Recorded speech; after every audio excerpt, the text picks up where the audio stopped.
Bonjour à toutes, bienvenue dans cette nouvelle vidéo. C'est une nouvelle astuce pour rendre mes papiers brillants.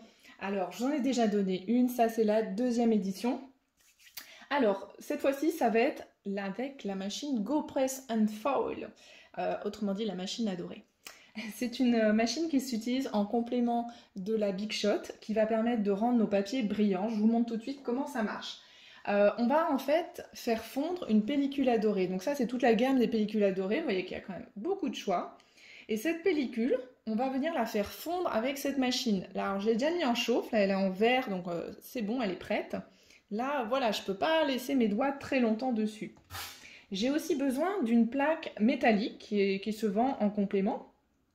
Ou même qui est fournie avec en même temps. Et je vais venir mettre ma pellicule. Allez, démonstration tout de suite. Allez, je prends la pellicule iridescente, un nom comme ça. Voilà, si vous aimez un petit peu le côté arc-en-ciel, le côté multicolore, eh bien, ça va vous plaire. Je la coupe, vous voyez, au cutter droit. En plus, j'ai remarqué que ça aiguisait ma lame de cutter, donc ça tombe bien. Donc, je vous ai dit, le principe, je vais faire fondre cette pellicule adorée et sur mon papier. Hop, je le mets comme ça. Alors, on a besoin de pression. Je mets des petits cartons de récup que j'ai, hop, et je vais venir. Et c'est une histoire de sandwich. Donc là, c'est en pression, ça chauffe, à vrai dire, j'ai pas besoin de tenir. Là, il s'est mis un petit peu en veille, je vais attendre qu'il revienne en vert. Et après, je vais venir mouliner dans la Big Shot. Alors, ça fonctionne avec la Big Shot Plus comme j'ai ici, mais si vous avez le format A5, ça va fonctionner aussi. Voilà, ça va rentrer dedans. Voilà, elle repasse en vert, c'est tout bon, et je la décroche. Et après, je viens mouliner, parce que je ne sais pas si vous aviez vu, mais il n'y a pas les plaques. Et là, ça passe. Et là, voilà, ça tremblote un peu quand je passe, et c'est normal. Je fais un aller-retour. Alors, vous verrez que vous pouvez mettre plus de pression, plus ou moins, selon l'effet escompté. Je repose et j'ouvre. Là, ça a collé au papier, au carton, c'est bon signe. Et voilà, il est quasiment entièrement iridescent. Alors après, voilà, il y a des petites zones où ça ne l'est pas, mais en fait, c'est l'effet qui est intéressant, l'effet surprise. Mais là, il a quasiment été tout brillant. Alors après, je peux venir le recouper et en faire ce que je veux. Je vous montre avec de la couleur maintenant. Allez, j'aime bien. J'ai un papier rose. Allez, on va se mettre... ouais, je vais rester sur de l'argent. Allez, tout simplement. Pareil.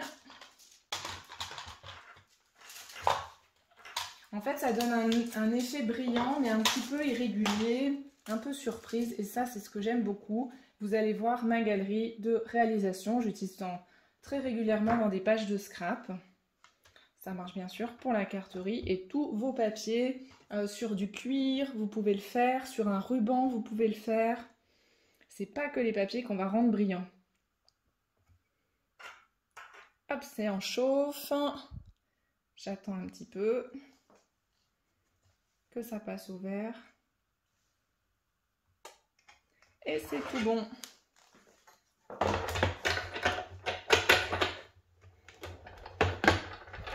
Tiens bien ma machine.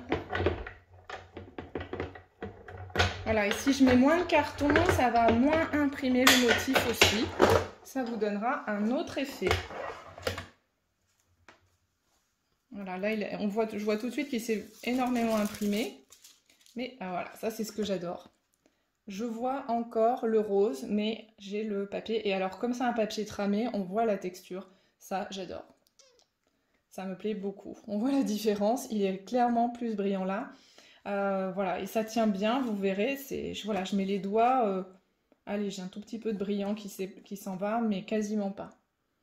Voilà pour comment rendre un effet brillant. Vous avez besoin de la GoPress and Foil, de votre Big Shot, et puis pensez à avoir la plaque métallique.